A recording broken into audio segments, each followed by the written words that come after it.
808s and Joysticks with Tom Stone and Tairell Hayward-Brown.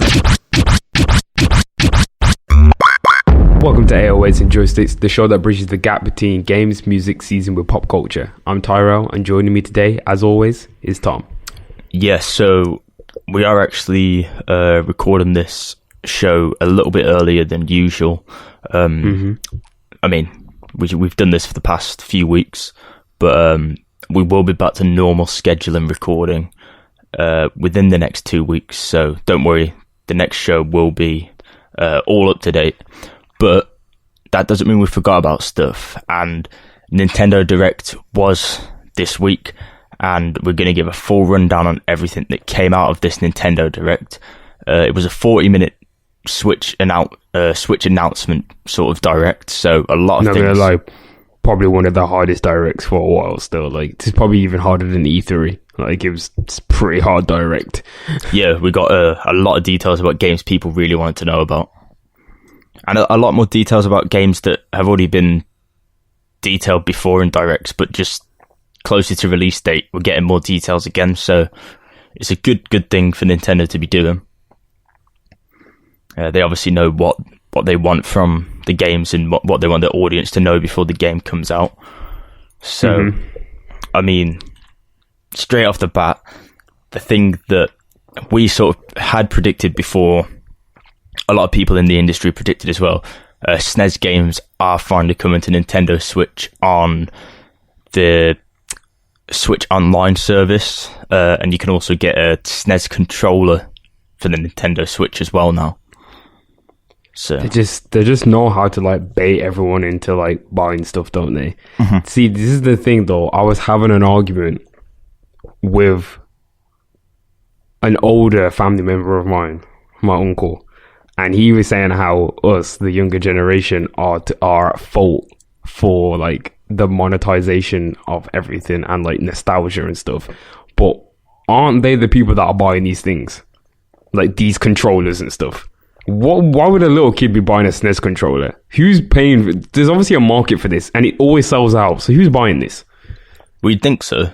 Would I buy this? Probably not. I wouldn't buy the SNES controller for my Switch. I've already got a SNES, so you see, this my argument's just getting proved more and more. Like it can't be our fault. Like as consumers. Like, it wasn't us that brought all these things along. Like, it's not our fault that, like, Nintendo is, like, rehashing stuff and, like, reselling it to you. And it's just at a premium price.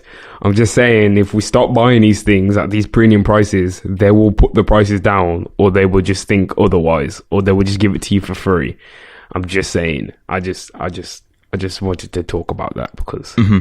But that's... We get a lot... I feel like our generation gets a lot of flack for, like, stuff like this, like when it's not us that attribute to it. Well, I think really it's everyone that attributes to it, but yeah, of course, like this is like consumerism is at like a peak right now. Like everyone always wants to talk about like, anti-capitalism, but like we're at like our peak right now where we want to consume everything when we want everything now. We want it quicker than ever. Like it's insane. Yeah, but I've not really got a problem with that.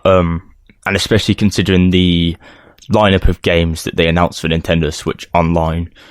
So, you know, there's games such as Brawl Brothers, Kirby's Dream Land 3, Star Fox, Super Mario Kart, Super Mario World 2, Super Puyo Puyo 2, Super Tennis, F-Zero, Kirby's Dream Course, Super Mario World, Super Metroid, Super Soccer, and The Legend of Zelda: A Link to the Past. Now, I do actually have probably around 5 of those games on original SNES, but to be able to play them on the go, again, another added benefit that you can't really do with the original SNES. So for people that are into that, it does offer that, and also it takes a step back from what Nintendo used to do with Virtual Console, where you had to buy every single game even if you'd owned it before. Whereas now with the online service, you have the ability to just play the games when and where you want. So I'm happy with that, but I'm still fingers crossed for the the Game Boy ones to come. Game Boy and GameCube. Yeah, maybe in the next few years. I don't know. They like the Nintendo 64 Mini's already been like that was already like patented, and I'm pretty sure the GameCube one was as well. And they have the technology to emulate GameCube games and 64 games. It's just a matter of time before they actually do it. You know what Nintendo's like? The Switch as a system at the moment is looking like to be like an ongoing system for them. They've been thinking of new Joy-Cons have been found, like patented, like a new design, and I'm thinking there's probably going to be an upgrade of the Joy-Con to come out. It only makes sense because you can slide them on and off. That's not to say that you can't get like more powerful Joy-Cons or, you know, modified Joy-Cons or, you know, other type of, you know, proprietary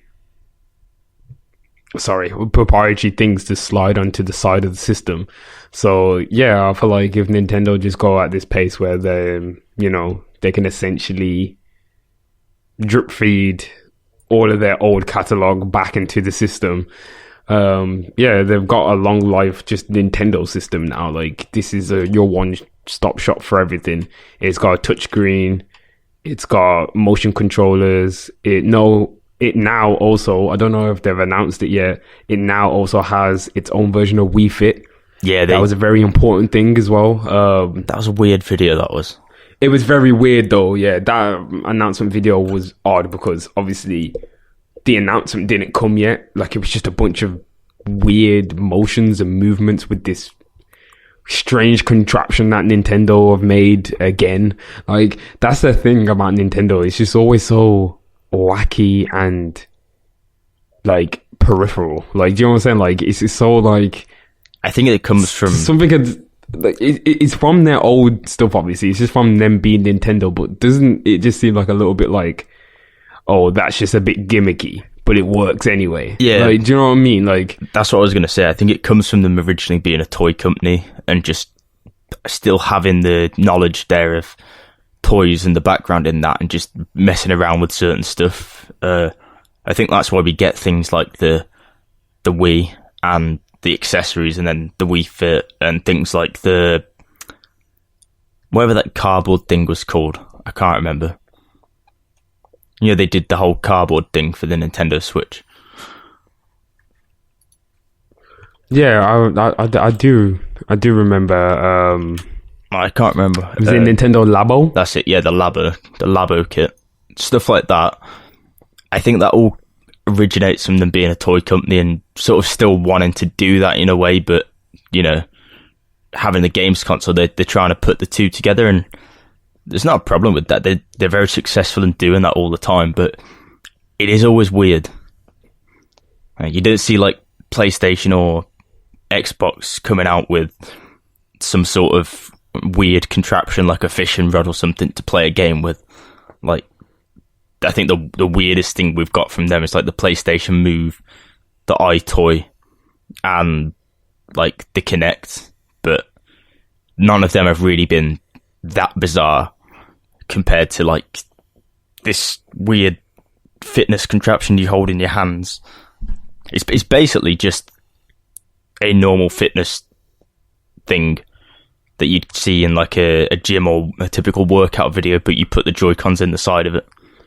Yeah, it just seems like they're just trying to, I guess, gamification of exercise once again. Like, Nintendo conquered it last time. Who's to say they can't do it again? Because I feel like with the Wii U, they didn't really try to enter that market, whereas Wii Sports was like one of the most popular games. I think it was still one of the most popular games on the Wii. I don't know if it's just because it came with the Wii, but I know there was some kind of mad stat like Wii Sports is like the highest game or one of the highest selling games on the Wii, and everyone really enjoyed that game as well.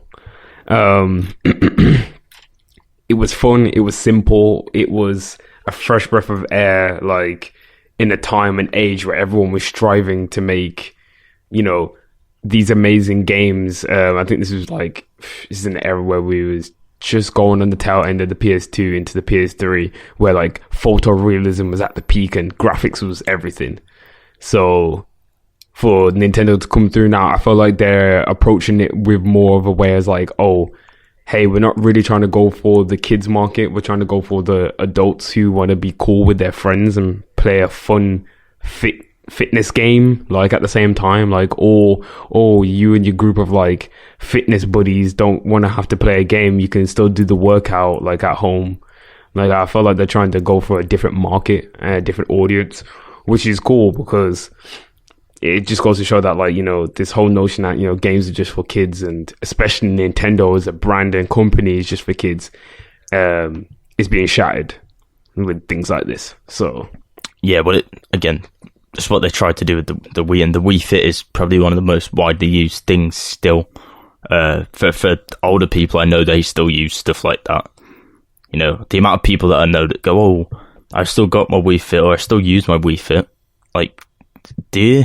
Like, it's always people that are probably over the age of like 35, 40, because like for them, it's a fun way to exercise and an easy way to exercise, and it's cheap as well. You don't have to pay your membership for stuff like a gym. I don't know anyone that has still used the Wii Fit, but it's nice to know people that are still using their Wii machine though, like for good things at least. Yeah, mine's in a box somewhere. Damn, it's a damn shame. Used as a cup holder, like a coaster. Hey, come on, man. The Wii was like the. Is it? Nah, I think the Switch might have overtaken, or the Wii still is the highest selling.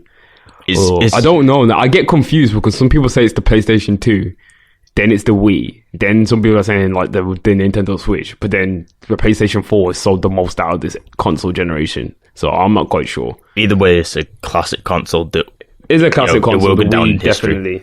Already is down in history. That definitely, that generation there, the Wii was definitely the standout, like, of that generation, for sure. Yeah, well, what else was down on the list? I don't even know what point we even got over to. We just talked about we didn't even get past like the first.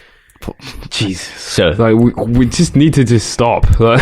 We've got more updates on Super Smash Bros. Characters. So Banjo and Kazooie, which was announced last Direct, is available now on Smash Brothers.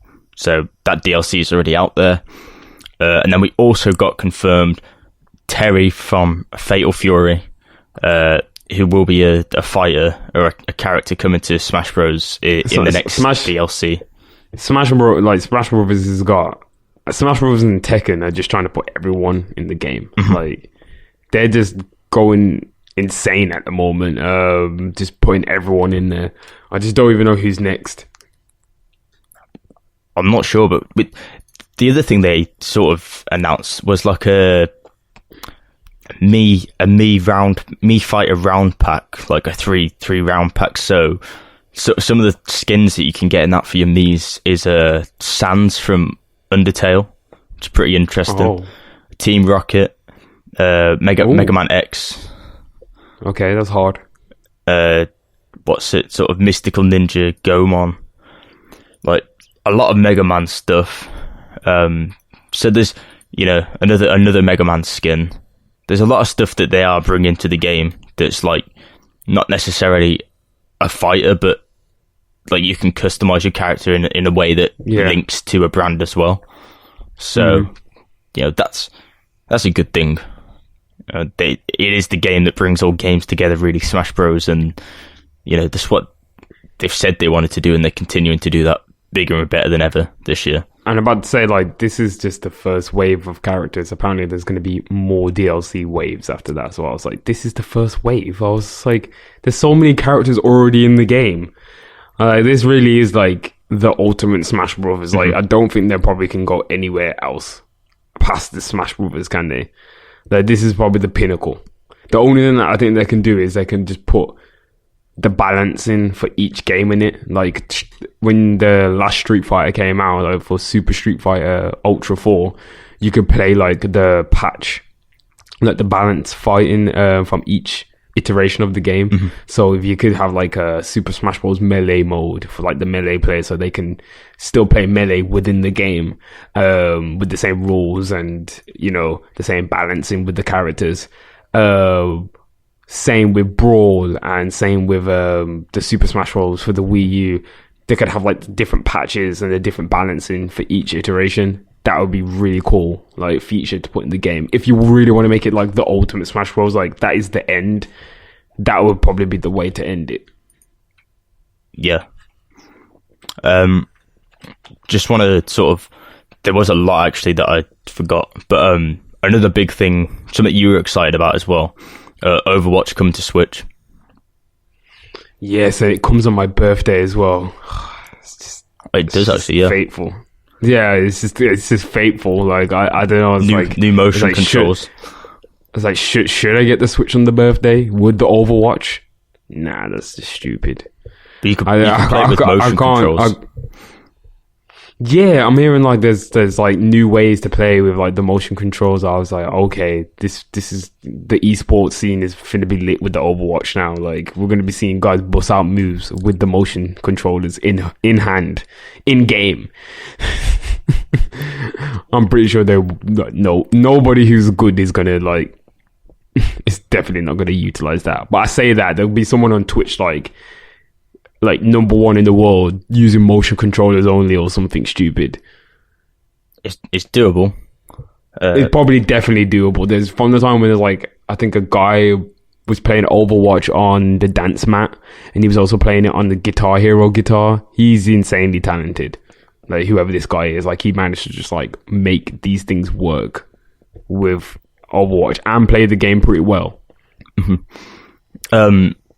More things coming to the Switch is Xenoblade Chronicles, the definitive edition, the actual original Xenoblade Chronicles, which came to the Wii back in 2011, and that's coming to the Switch now. So you can play both Xenoblade Chronicles and 2 on the Switch in 2020, which is good for fans of Xenoblade. Another big thing, there was a lot of big things, wasn't there, really? Yeah. New Animal Crossing footage, which I know a lot of people have been waiting for. I mean, in our first ever E3 coverage, we discussed Animal Crossing and why it wasn't in the E3 conference then, or the E3 Direct. And now... It was though, wasn't it? No, it wasn't in that E3, and then the next Direct, there was a slight teaser. It wasn't in it. It's just they announced that they just changed their name in it. No, that's all. They just called it Animal Crossing New Horizons. No one knew that what it was called before that. They just thought it was just going to be called Animal Crossing once again for the Switch. Yeah, and we finally get gameplay footage this time. So for people that want to know how it's going to work, there's like a 5-minute visual tour of Animal Crossing that they show, which is really good, really interesting. And it sort of shows you how it's going to be different to past Animal Crossings, and then how some of the multiplayer like features work as well. So, you know, I don't know if it's a game that I'm going to get. I did like the previous Animal Crossings, but do I have the time to play something like that now? I'm not sure. I'd rather put my time into something else, but you know, it's for people that are big fans of that. It's there. Well, it's, putting aside Animal Crossing, you're not talking about the big announcement, which is the curry decks in Pokemon Sword and Shield. Mm-hmm.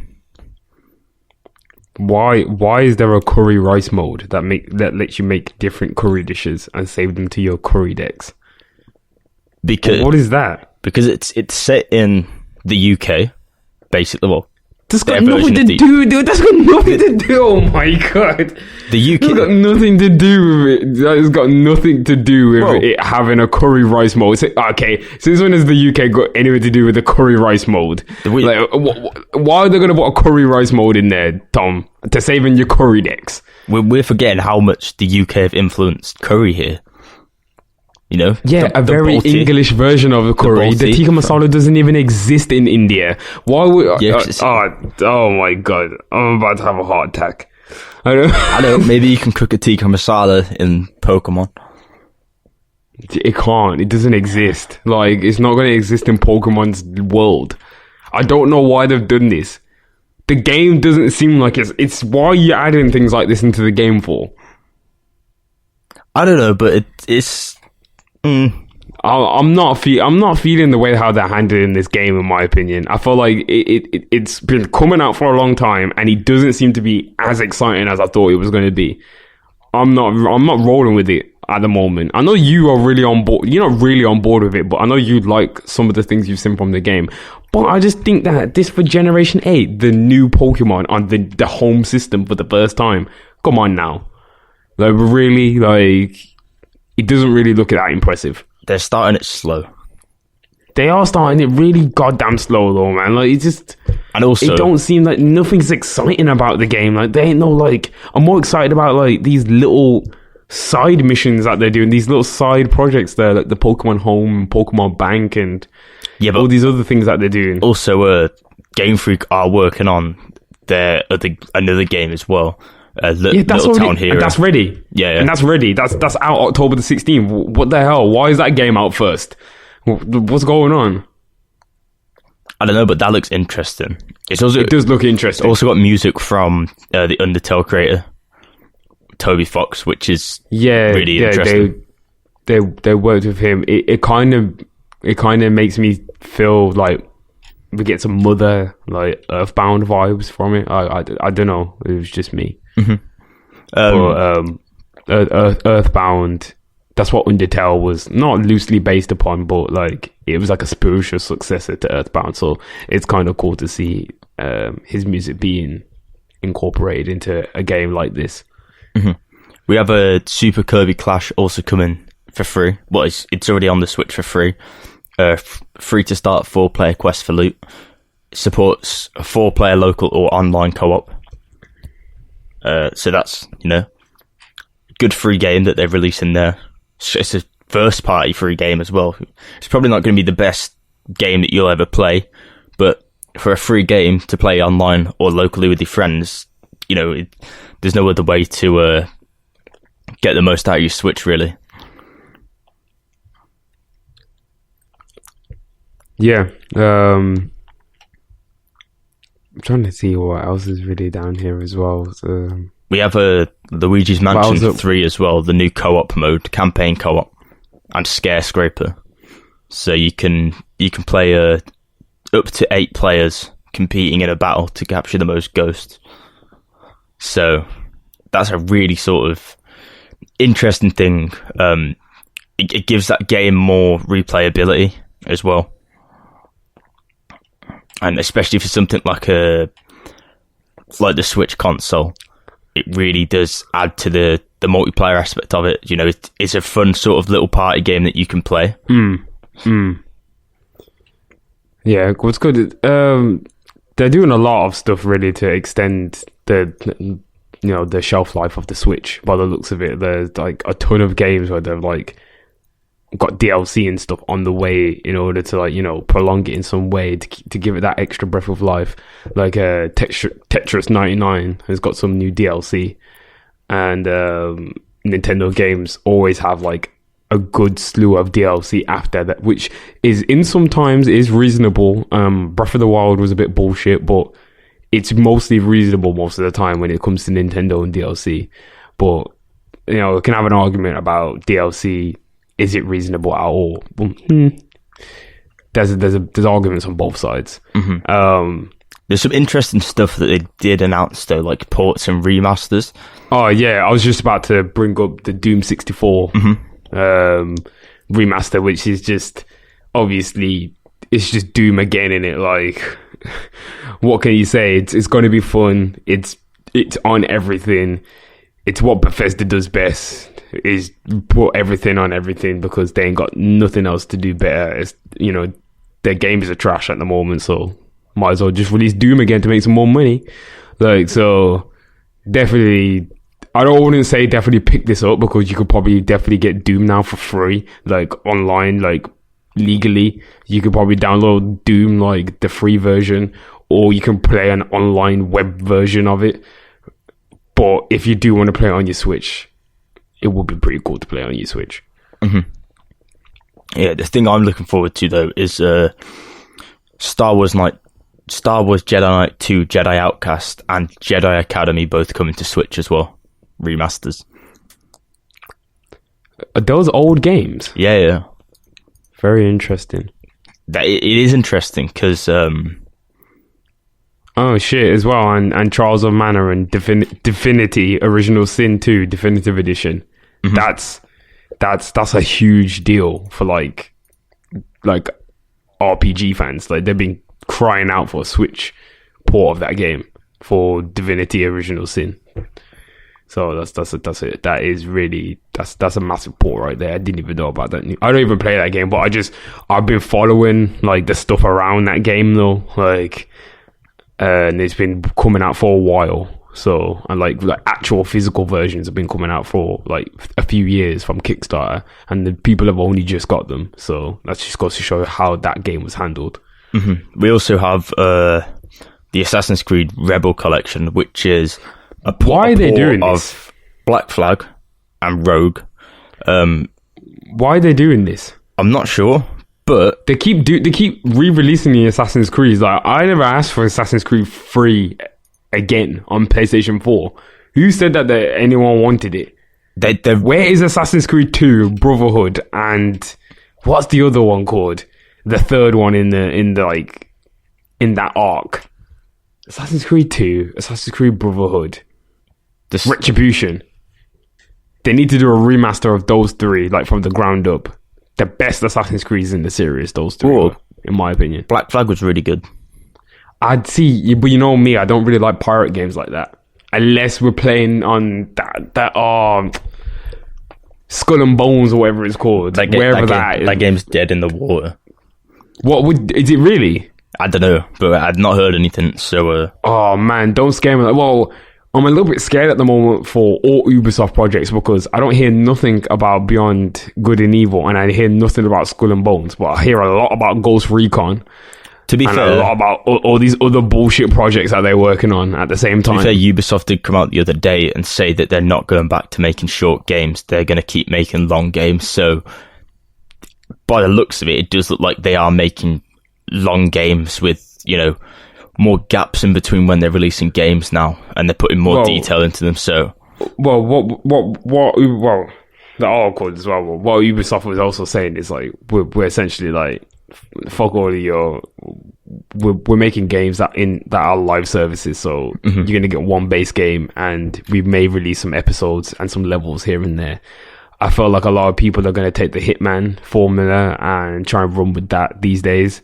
That's becoming more and more of a reality where like things are getting more episodic based, and like you have an ongoing game where like I guess you can play through the level in several different ways. And by the time you probably played through that level in several different ways, it seems like it's enough of it's enough of a portion of a game for the next part to come out. And by that time you've done that, then you're in the next part. I think that's how Hitman ran, I think, in the first time. I don't know if Hitman 2 was like a full game release, like the first time around. But as we know as well, like Final Fantasy is going to be in 2 parts. So yeah, I don't really know. Hitman 2 wasn't episodic; they just released more DLC for it. Okay, so that was different. See, they handled Hitman 1 but they changed quite differently. The developer changed during that time as well, I believe. Yeah, and I think it became self-published as well at the time, or it got relinquished away from Square. I think it was it Square? Square and Eidos, because it was underneath Eidos. Yeah. So yeah, that was weird. I feel like we are going to see that though, because I did read an article from someone not too long ago talking about how episodic games. Let me see if I could just find it. Episodic games are going to become like more of the norm, and I'm not very happy about that because I don't want to wait. Like that's why I never played Life is Strange and I just watched it because I just thought I just couldn't do it.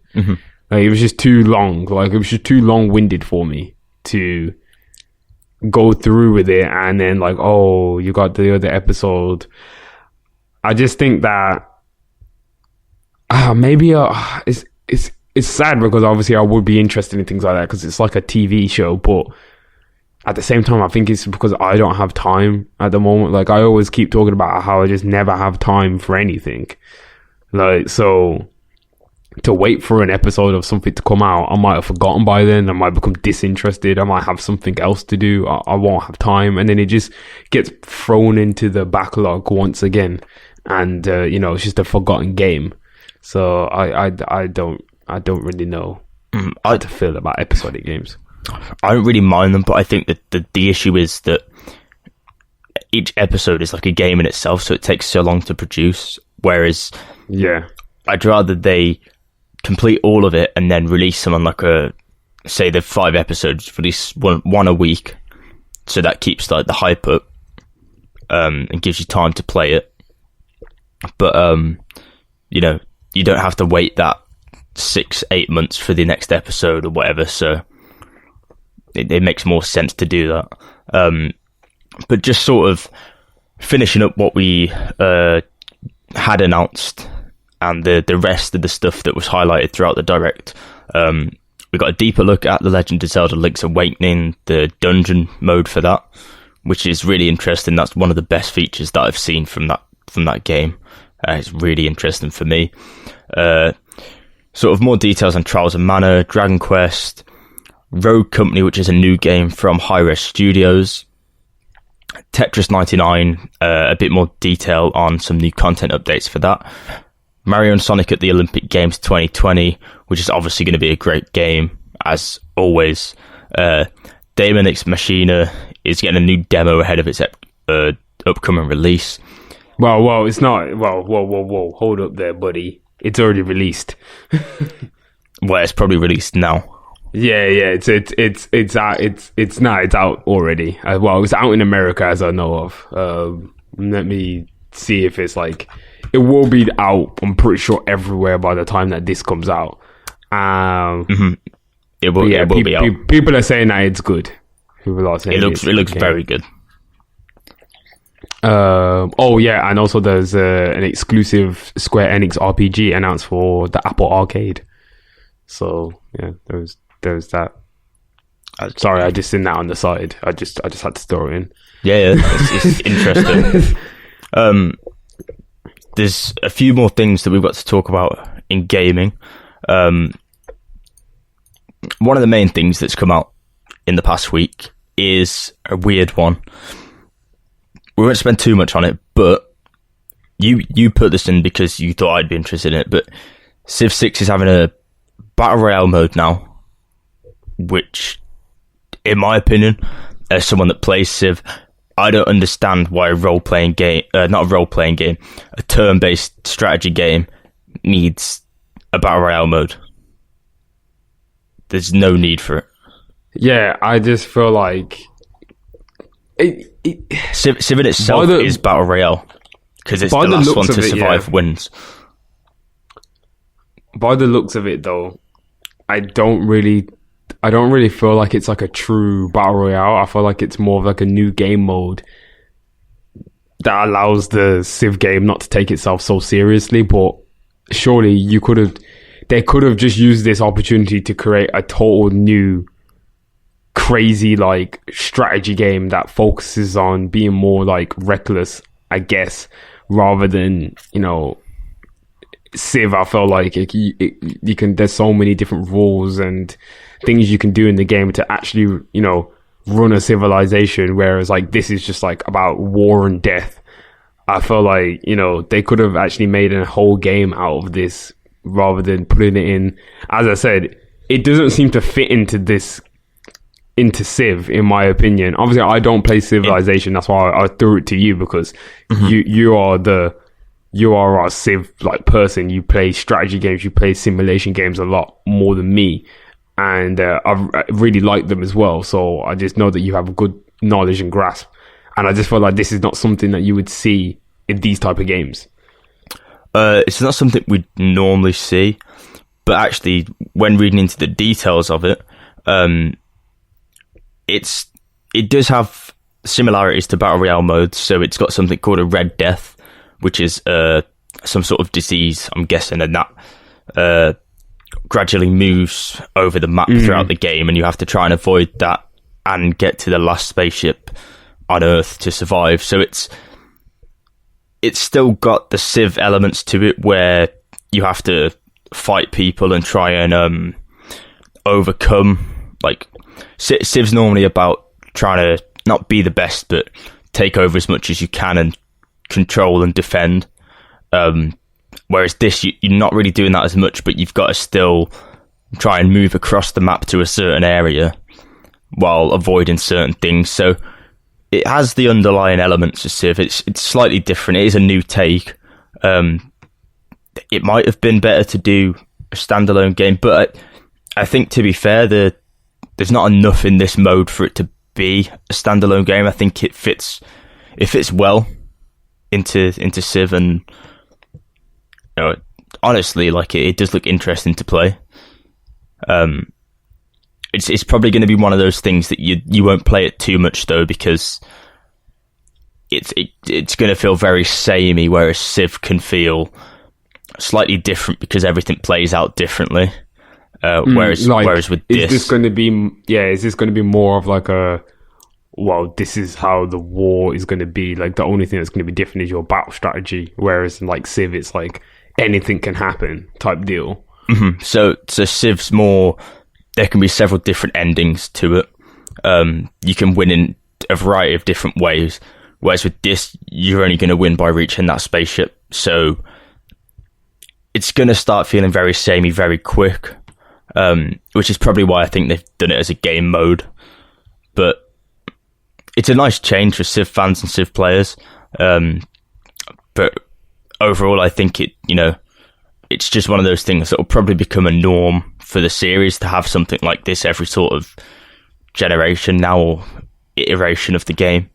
But it's not going to take over what Civ is, because the good thing about Civ is the fact that each campaign will feel different all the time, just because you can change your strategy all the time. Whereas I wouldn't say there's still strategy to this game mode, but from what I'd say, it's sort of basic strategy. It's trying to get there the quickest, trying to avoid things. Basically, like, it just isn't as much of a strategy game as Civ 6 is. It's more of like a battle game, as it says, Battle Royale. It's more about the killing and the death, and units and custom. It's a very custom multiplayer experience, So I don't know. I have no idea. Yeah, I have no idea. I'd be interested to check it out, though. Yeah, I just thought it was like pretty interesting news. I peeped not long ago. Mm-hmm. But moving on, because the gaming section, as usual, is packed and we are running out of time. Moving on to the second worst game on Steam at the moment. I can't even believe that, but like, even if you said that to me, I'll probably be like looking at you. I'll probably think, second worst game. It has to be has to be 2K or like an EA game or something. Like, that's exactly what I would have thought. But like, really though, here's the thing: EA don't put their games on Steam, so you can't do that. Oh yeah, that's true. Well, that's me bamboozled already. That you just know, I'm not a real PC gamer. I have a PC, but I'm not a real PC gamer. I'm sorry, guys. Sorry, people don't play the EA games that much anyway. I'm sorry, FaZe. do FaZe even play like PC? I bet you they don't. I don't even know what FaZe are doing anymore.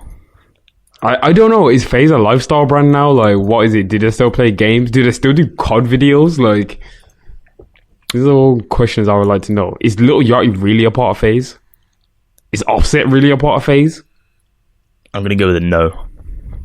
Joe, it's all 2K. You keep putting these goddamn people in the game, like Nav and Quavo. That's not going to make the game better, Yeah, they put Nikki from Diamond in. Diamond Co, the clothing company. Yeah. The guy that designs and owns they put Nick Diamonds in there. Yeah. He's a playable character. Why the hell have they put Nick Diamonds in there? Why the hell would I want to hoop with Nick Diamonds? I don't know, but he's got. Why the hell would I want to hoop with Nav? Why would I want to hoop with Quavo? Even though I heard Quavo's kind of nice with it. Why would I want to hoop with these people? They're not basketball players. What is the point of this? I'd like a DJ Khaled. I'm not even gonna get in.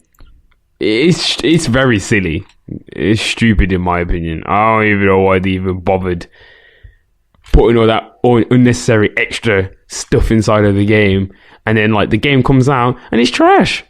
Yeah, the amount of bugs that are in the game does need to be looked at, really, considering the impetus they put on microtransactions and gambling in that marketing campaign, which backfired, and then the game comes out and there's so many issues with it. I don't know how you can expect people to really have a positive outlook on it. I don't know, but like the way how I see all of these like all these events and all these like people like turning up to like 2K, and the actual like basketballers are turning up to 2K as well. It's just bullshit. Like, this game is being marketed and sold to like young men. It's just stupid. It takes advantage of a certain demographic. Like, you can't have a game out like this, and it's so expensive as well. Like, to get the Deluxe package edition, it's like $99 or £99. Like, for what? For a broken game that's riddled with microtransactions. Like, are we really? Is this what we're doing now? And there's no community managers. Mm-hmm. I did not know Ronnie 2K wasn't a community manager. Would have fooled me. He runs his mouth a lot on Twitter. All I ever hear about is Ronnie 2K from the 2K. He's not a community manager. Apparently, he has a role. What's his role in 2K then? I would like to know, because as far as I knew, I thought he was like the community liaison person. Please do not tell me he's a developer or a director or a designer in any way. If that's the case, yeah, he shouldn't be talking that much. He is. He's the director of digital marketing. So technically, yeah, he is a. Oh my god! Director of digital marketing. Technically, he's not meant to interact with the community. So why is he doing this then? Yeah, it's what he always does. He does always do it. But then, to be fair, every other sports game that I know of, people in the same sort of position do interact with the community the same way that he does. So I'll give him that benefit of the doubt. And there is a lot of things that are lost in translation with that. EA, Konami, 2K have done it all previously before. Not as big, but they have done it before, where people have said wrong information or slightly different information to what was, in the final game, because they either didn't get told the thing properly or anything. So it's really like a lack of, not a lack of understanding, but a lack of professionalism from these companies, really. Considering how much money they make, they really should have good marketing teams and community teams in place. There isn't an excuse for it, really. I don't care how much I'm a fan of the game or the company or how much I play the game.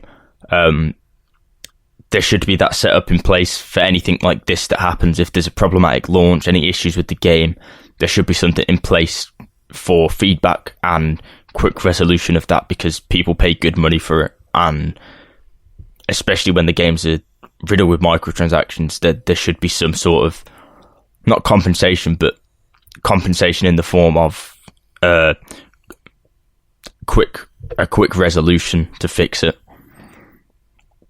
But that's how the industry is these days. How we can fix this, is to stop buying this.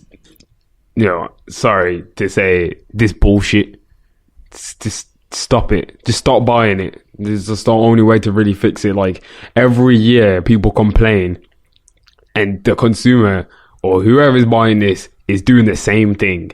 You lot go out and buy the game anyway, and they make their money anyway, and they're gonna lie to you and say that we're not making any money, that's why we have to put microtransactions in. No, they made the money already. I don't even know how much money the NBA league is making off this game, or how much they pay to 2K, or whatever money is being funneled around. There's enough money being made. Just know that's not a big deal for them.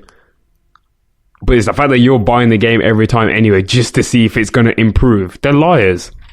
Straight up, it's cap. Like they're going to do the same thing over and over. They're going to they're going to put out some nice trailers. They're going to have all these celebrities and stuff market to you, and all these basketball players get roped into it because it's a part of their NBA contract, so they ain't got no choice. And you're going to make it out like the game is going to be the greatest thing of all time. They're going to slap LeBron on the cover or whoever's hot that year again, and everyone's going to get hyped. And they're going to hype you up and say all these new things are coming along, and yeah, nothing happens. It's the same thing every year. Every year a 2K comes out, it's fuck 2K or fire Ronnie 2K or fix 2K. It's the same hashtags always happen. This exact same hashtags. That I don't really know what you're expecting at this point. You might just go and play NBA Live. Like, you might as well. Well, at least NBA Live ain't well, okay, it's not a very good game, but like at least NBA Live isn't like fully broken. Yeah, okay, I don't know. You can class that as a broken game. But, yeah. I mean, but it's not. It wasn't marketing harshly though. Like to say it was a good game and trying to cover up the fact that it's got vicious and malicious loot boxes and gambling like things in there. Like, you know, was that pre-planned, vicious and malicious? No, but I'm in my bag right now. I'm trying to get these corporations out of here. They've been doing too much at the moment, Tom. We as the customer need to remember, like, we pay for the things. Like, if we just stop buying some of these things, we wouldn't have this problem anymore. But I know it's not as easy as that, you know, to get and it's a minority that spend the most money like on these games. It's hard to get them away from that, because they will still buy up the game. Like, you know, there's still going to be a bunch of people who won't read into the, you know, the background of all of this and just think that this game is just coming out trash every year and they don't know why. So some people just don't notice or don't care, and that's some people just don't care. They just go along with it. And it's sad. Like, I feel like everyone's waking up a little bit more though. People are starting to like know that, like, if they brought something and they have a problem with the product, they either want their money back or they want it to be improved, and they want it to be improved fast. Otherwise, they are going to get their money back as well. Well, speaking about trash basketball games and greedy corporations, EA has announced this week that its cloud gaming technical trial will allow fans to test out their cloud technology. We're not even going to... Let's not even give them too much of this bullshit. Let's not even give them too long. I mean, I don't know if this means that none of their games are coming to Stadia fully, because... Probably. I knew this was going to happen. And do you know what? It's not going to be that, Tom. They're going to do the same bullshit that Ubisoft did with, now you can play Uplay through Stadia. Why would I want to play a launcher through another launcher? I'm not sure, but I can... Why the hell would I want to do that? I couldn't think of a good rocket-related joke for that one. Like, God, it's so frustrating. Like, why are they doing this? Yeah, but they announced, Project Atlas last year. You can sign up now to get a chance to try it for yourselves. The 4 games they've got coming are FIFA 19, Titanfall 2, Need for Speed Rivals, and Unravel. So, not some of the best games to be testing the cloud technology with, considering they're, you know, not state-of-the-art or brand new. It's not even their cloud services. They're using Amazon Web Service and public cloud. Dude, EA, just stop. Just stop it. I'm not even. I'm not even. Yeah. Well, to be fair, they are going to be testing something called. They're going to be testing functionality of crossplay that will allow players to play together no matter what device they're using. And additionally, the goal is to ensure that cross-save will be implemented as well, so you can save cross-device and pick up from any device. Interesting concept. Whether that's going to work or not, I'm not entirely sure. But I will say, Football Manager did that years ago, so fuck you. That's not even a real. That's not a real thing. You can have cloud saving on a game. That's not groundbreaking. You can have cloud saving tied down to one game. Like it's been done already. As I say, I ain't staying on this shit too long because EA, they're just doing anything they can to stay relevant because they know that as a company they're losing a lot of pull, and they've got FIFA still, but FIFA's only being survived by stupid consumers. Like so. Okay, not stupid. I can't really say it because everyone's been manipulated at some point. So. I don't know, like me, like I really want to buy the like super deluxe edition of Death Stranding. Should I? No, I shouldn't. There is actually some gameplay coming for that over the next week. Probably when the show's released, there would have been very one, soon. And then there is 2 or 3 after the show's released as well. We're gonna be getting a 49-minute gameplay reveal in TGS for Death Stranding. I just can't wait for this game. This game's gonna be so hard. I just know it's just gonna be everything that, like, I just can't wait for it to come out and just refute all the people who said that Kojima is like a hack and like this game looks boring and yeah, we'll see. Yeah, so if you want to look at the actual schedule for that, then just go and follow Hideo Kojima on Twitter, and he posted it earlier, so you'll be able to see all the details for that on there if you're interested in watching those live. But moving on to some more positive news, Control, the new game by Remedy, they have announced 4 DLC updates that are going to be coming over the coming months. And a variety of new modes and story expansions. This game got really, really good releases. Not really good reviews when it was released. That makes more sense. And it will see 2 paid expansion packs, the Foundation and AWE. And that means that they have things where they'll release... the Foundation will release earlier in the year. It takes a look at the oldest house, and AWE launches in mid-September and will take place in a new part of the building. So the game's based around like a sort of bureau and stuff. I don't want to reveal too much, but if you are interested in that, then that's coming, and a lot of good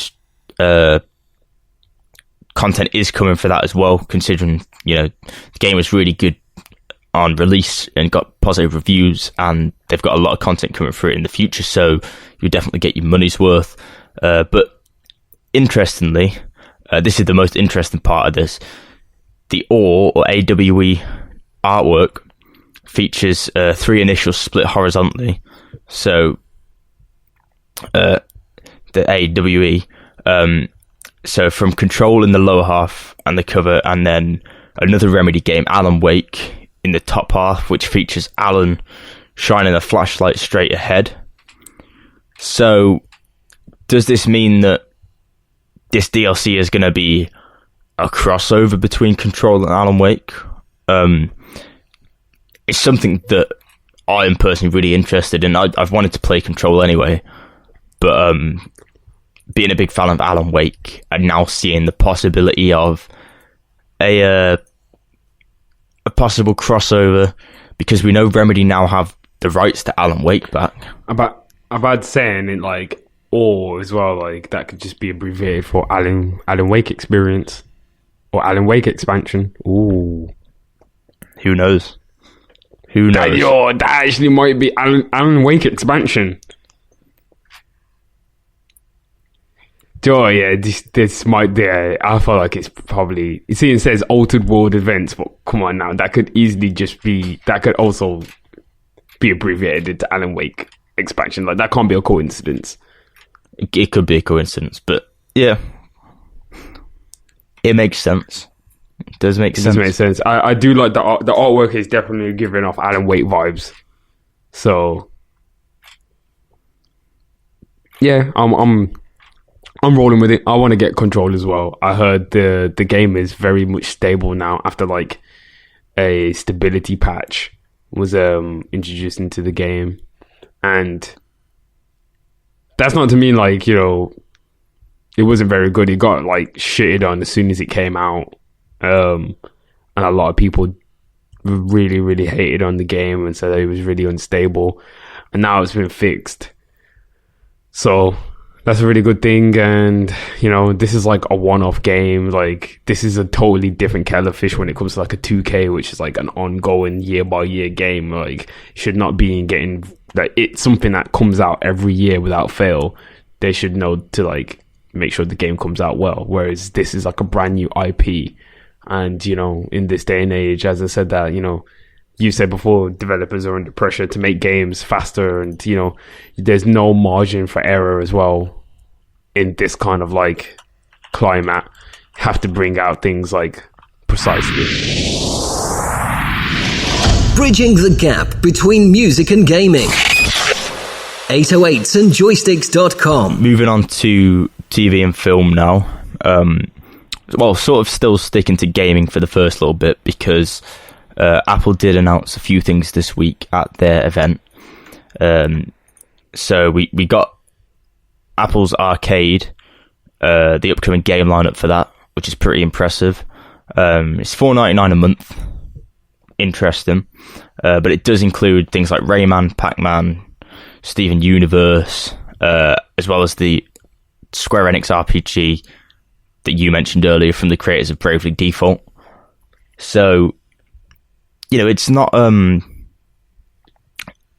to be the best games that you can see, but for $4.99 a month, it does give you access to play some sort of indie games or slightly better than mobile games or party games on your TV as well, on a sort of cheaper device. So it does give that option. There is a lot of interesting games on here. Pac-Man Party Royale, Rayman Mini, Shantae and the Seven Sirens, Steven Universe Unleash the Light, Super Impossible Road. So there's a lot of sort of stuff that's going to be coming here. Not the best games like we've said, but a few. But the big thing, like we mentioned with TV, is that Apple TV Plus is going to be coming on November 1st. That was announced. And the other big thing, that's also going to be $4.99 per month for the entire family. wow.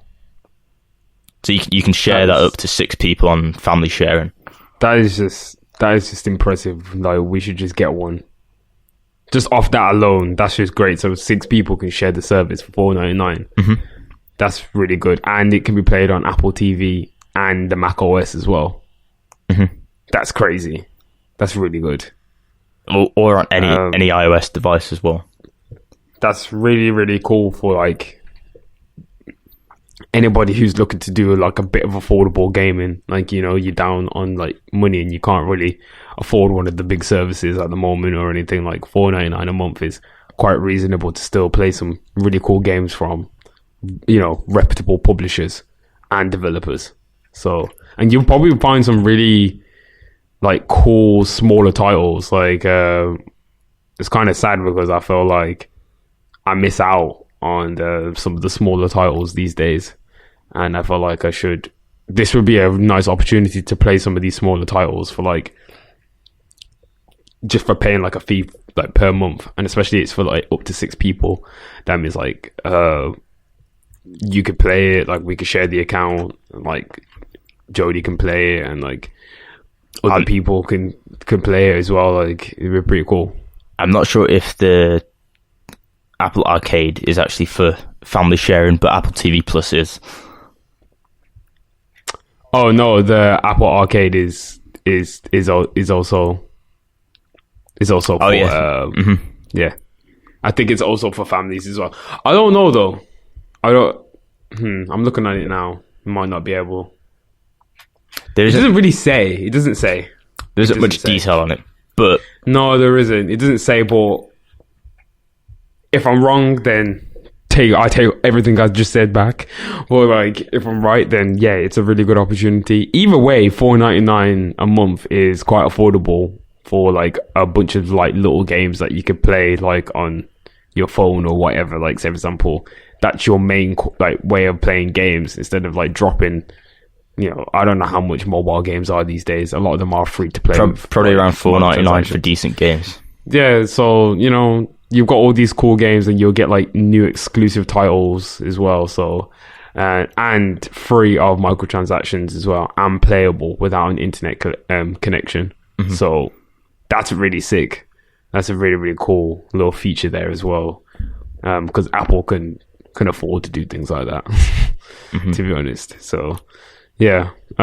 Should point out that it does come with family access, but it's only US. It's US only for the time being, but the UK is coming later on. Okay. And other places as well. Okay, that's cool. But anyway, yeah, more back in on Apple TV Plus, as I know that like you'll be our person really on that once the subscription launches. Mm-hmm. They also announced that if you do buy any Apple device, so if you buy an Apple TV, Mac, iPhone, even like a new iPad or possibly a watch, you have to double check me on the watch, but you will get 1 year free of Apple TV Plus. Wow, that's really really cool. That's just a nice thing that you can do when see, that's the thing with Apple, like they own a system with the software with other things that like can go with it. That's what like gives them the edge over certain companies sometimes. Like they can have such an integral piece of software that like would be used, like Apple TV Plus, like having all these things like bundled around like one service is really making everyone like, it's making it harder and harder again for people to not have Apple devices. That you can, but at this point it's kind of stupid not to have an Apple TV because it has every single service on there that you would need, bar like one. So I don't know, like you broke it down to me a lot more better the other day when we was like discussing it. I felt like we already discussed it on the show at length as well. Mm-hmm. Yeah, we have previously, but here's the thing here though is a lot of people are complaining about this. Apple TV is cheaper at $4.99. Yeah, people aren't complaining about that, but the content that's coming to it, is there enough content coming to it compared to the other services for the money that you pay? And is that maybe why they've decided to give out a year's free for people that buy new hardware?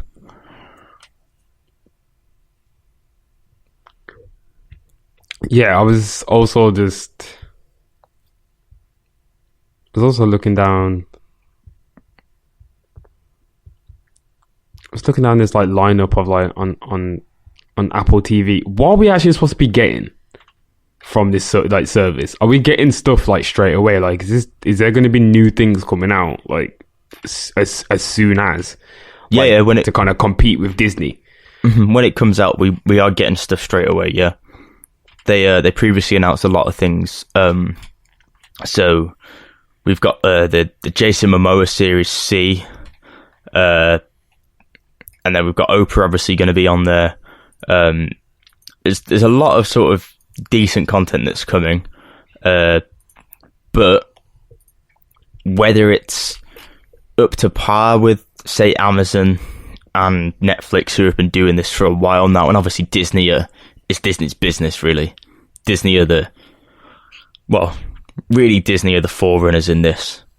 You know, as much as Netflix and Amazon have got the experience of having a streaming service, Disney have, I don't know how many years experience of being the best in making films. So, you know, big competition to go up against, and it's not necessarily looking to be the most successful thing for Apple, but with the ability that Apple TV brings in the Apple ecosystem, and having it available on a lot of devices already on people's phones, it does make it accessible to people. Whether it's going to be good enough or not, we'll have to see. But I think offering that free year and the free 7-day trial as well, offering that to people will, get people to look into it and see, is this for me or not? But the thing is, they do have big names going to Apple, and that's an important thing. It's not necessarily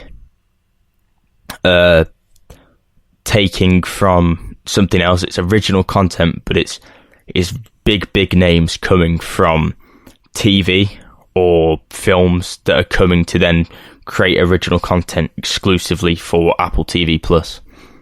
So there's positives and there's negatives, but come November, we're really going to see a big change in the streaming market when Disney and Apple hit. Yeah, it's definitely going to be... The streaming wars is heating up once again. It's always heating up, though, isn't it? It is, and it's only going to get worse. Well, Apple TV Plus, I don't really know if I'll be getting it as a service. There's just too many services out there. Like, I get it, but I can't really justify having like Netflix, Amazon, and Apple, and potentially like Disney on the side. Like, it is a lot. Even though like you can really viably get all this content like in ways where that's like borrowing other people's accounts, or like, going online and just miraculously stumbling upon the content. It's just it's a lot of hoops to jump through. So yeah, it's just it's nice that we have another streaming service, and it's got all this other different kind of content that is obviously not being made on any of these other services. Because like I was looking down the Apple list, and it looks very different to Netflix. Yeah, it does. And Amazon. And I'm just talking in like what kind of content's going to be coming, and like what kind of level of like the content it is going to be at. It seems to be a lot of like celebrity, like actor and actresses like backed things, if you know what I mean. Like it's like through their production companies, which is quite an odd thing to do, but it's kind of cool at the same time. Like, we're getting to see like actors and actresses like realize their stuff. Like Kevin Durant's got like a series coming that's going to be based upon his childhood. For a fact I definitely want to see a KD come up story. That's going to be hard.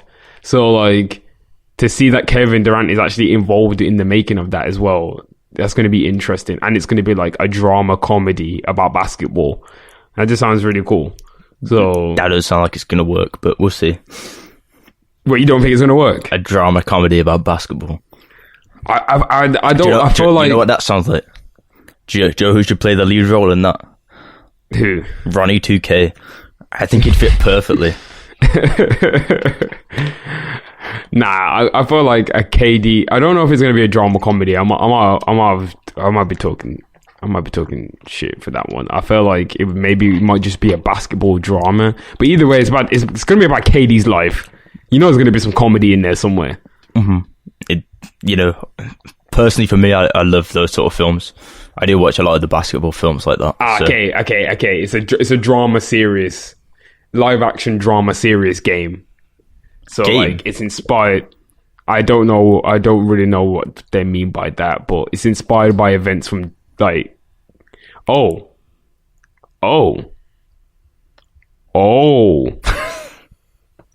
So like, he was saying that like the story was centered on young basketball players as they compete in like an amateur athletic like union in Washington DC. So then like, basically it's going to be like kind of like Friday Night Lights. Like, he's teaming up with the guy who did Friday Night Lights. So like, he's trying to make like kind of like a high school basketball kind of like drama series, if you know what I mean. So kind of like the trials and tribulations of being like in a basketball, kind of like Coach Carter, but like the series. Yeah. So like that doesn't sound too bad to me. There was a film that's on Netflix that features the guy that plays Tyreek in Power. That's like that, and that was a decent film. It sort of showed the same thing as that, but something of a series akin to that, I'd be into. Yeah, I feel like it's going to be a little bit like that, which isn't too bad. Like, but personally, for me, I'm probably not down to pay the $4.99 a month for Apple, but I was going to buy an Apple TV anyway, as I've discussed before, probably on the show. So to get the free year with it, that's beneficial to me because there is stuff that's coming to it that I'm interested in. And to be fair, if I get it free for a year, I can see how much I'm going to use it and then decide whether I want to have that as a service for the extra $4.99 or not. Yeah, and like for the year thing, that's pretty cool as well because then I could easily use your account as well. Oh, well, that's if the family sharing. That's if the family sharing option is available. You know, with bros. So yeah, I'll probably have an Apple device by then as well. They'll probably give it to me for free. So then we've got 2 extra years for free. Like hopefully, who knows? Well, I think there's probably an expiry date on it. You say that, but like the people who didn't do their Apple Music, like their trial. I remember when we got the trial like straight away. Like people who didn't do it, they still had their trial for quite a while. I think I got like 2 or 3 trials of that. To be fair, I think I got 2 trials in the end. I think I got 1, and I got like a student one, and then I'm still paying student prices. Haha, can't catch me. Well, you just admitted it, so. Well, can't try and catch me, Apple. We'll see. What's going on? We better move on anyway because this is the TV and film section, and we're in here. There's not really a lot to really even. Well, there is a bit to say. There's a lot. No, but there's nothing. There's nothing really to say. I don't really want to talk too much about the Joker film without watching it now because I feel like it's a little bit like. Well, this is information about the Joker film that's not necessarily about the film. It's more about we kind of went over this of the film. Yeah. Well, we kind of went over this yesterday. I was gonna say the last show when we said that. Yeah, this is like the new standalone universe for like the darker DC content.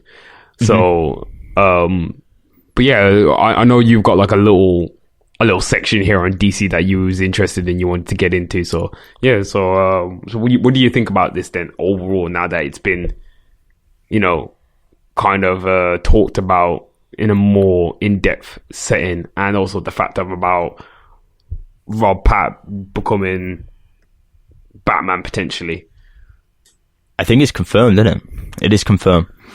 It's not potentially. It is confirmed. I feel like yeah. It is. I just don't. I don't like. Is it confirmed now? I know, like they had some like article come out, like yeah, like Christian Bale said, like yeah, he approves of Robert Patterson being Batman. I was just like, Christian Bale wasn't the last Batman. Ben Affleck was. Why are we asking Christian Bale? Because Ben Affleck was a trash Batman. Oh my gosh, I just feel like it's so sad how like Ben Affleck got disrespected to hell in that Batman role.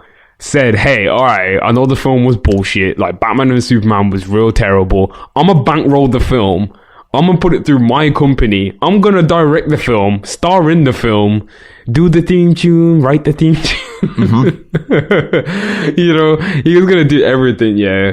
And then they were like, you know what, yeah, Ben, I thought we were gonna put that movie on hold for now. And Ben was like, you know what, I'm good. I don't need you. I don't need DC. I got too much money. I'm Ben Affleck. I'm about to get out of here and make my action movies with my friends. And that's what Ben Affleck's been doing so far. So you know that movie was going to be trash, though, don't you? The movie was going to be trash. It was always going to be trash. Batman vs Superman was one of the worst superhero films I've ever watched in my life, and I'm trying to think of like a really bad superhero film that I've watched. Anything starring Ben Affleck. Nah, don't do him like that because wait, what was Ben? Was Ben Affleck Daredevil? I think he might have been Daredevil. Yeah, that was a decent film. That was a decent film. Daredevil was okay. What's It was a horrible superhero film. Suicide Squad was pretty. It was horrible. Green Lantern was. Green Lantern wasn't okay. Green Lantern was good. No, I'm not saying it's good because it was really bad. Obviously, I was a kid when I first watched it, so I thought it was amazing. But like, when I've like rewatched it, Green Lantern is so bad. But I think Batman vs Superman was just so boring. That was boring. It wasn't even boring. It was just stupid. The Superman film before that was boring as hell until like the last 20 minutes when he started beating the shit out of everyone. And then Batman vs Superman was just stupid. The story was stupid. The fact that like their moms were both called Martha, so that's why they decided to fight, was stupid. Zod being Doomsday was stupid. The ending was stupid. Wonder Woman being in it was dumb. That was stupid. The real question: Spider-Man 3 or Batman vs Superman? Oh, Spider-Man 3 all the way. What? Peter Parker dance scene? Okay. Come on now. Batman vs Superman doesn't have a dance scene with Peter Parker in there. That was Dark Spider-Man, Black Spider-Man. That was the sickest era of Spider-Man. I know it wasn't the best Spider-Man films, and I know Tobey Maguire wasn't the best Spider-Man. Tom Holland is. I know all these Spider-Man fans gonna eat me up or whatever. Andrew Garfield. No, we don't. I don't want to go there. I was reading something about that earlier. To be fair, it was more the script than him because he's not that bad of an actor. Nah. Andrew Garfield was just like he was like a straight to TV like actor. Like I don't know where they found him. Like he's like a Nickelodeon actor. They shouldn't have bothered with him. They shouldn't have. What are you for? Okay, what's Andrew Garfield done, Tom? Come on, tell me. Has he got an Oscar? Is he that sick? He's appeared in a Scorsese movie with Adam Driver. He's been in a Scorsese movie with Adam Driver. No, just because Adam Driver's standing next to him, yeah, that doesn't make somebody a really sick actor. And Adam Driver's not the best one in the world either. So I'm not having that from anyone. You know what are you on about? That was Kylo Ren and Spider-Man in the same film. Directed by Martin Scorsese. What more could you want from a film? What more could I want from a film? I want my like 136 minutes back from watching Batman vs Superman. That's what I want from a film. That's not going to happen. I know. But I wish I could reverse watch that film. We'll go back to the point. Robert Patterson as Batman. I don't know. Still not sure. I think he might make an okay Batman. Was he was technically a bat in Twilight, wasn't he? So that well, he was. Now you're just clowning him. That's not me saying that. You're just clowning him now. He was technically a bat though. He was technically a bat in Twilight. That's a vampire, but I don't know, like Twilight to doing the rom-com like drama things, and then not rom-com, like more like love dramas. He does. But I will say this though. I did have a friend of mine really go on about one film that he did, and I still haven't watched it yet, but I heard it's supposed to be really, really good. Like he always told me, like, don't count Robert Patterson out. Like he did this one film that I watched, really changed my perception on Robert Patterson. I was like, do you know what? I need to peep this film, because I think a lot of, like, I'm not seeing it with Robert Patterson, but you're saying Robert Patterson's good. I'm seeing other people saying Robert Patterson's good. I'm just seeing Robert Patterson from Twilight. I don't think that was too strong of a performance, in my opinion. I don't think anyone's performance in Twilight was too strong. It was really just dreary, wasn't it? Like, when you really think about, like, back on all of it, yeah, the films are really, really horrible, and it was so... It's aged really badly. Like, you can tell that it's just, like... it's just old. Like you can tell, like it's just like it's like so 2009. Yeah, I will say though, he in certain films, like after Twilight, and even during when he was in Twilight, some of the films that he was in were really good. That's what I said. I goes when he went into like his love drama / like some of these other serious roles that he started to do. I think the film that I'm thinking about is Cosmopolis. What's the premise of that? Because it's just like a sort of thriller.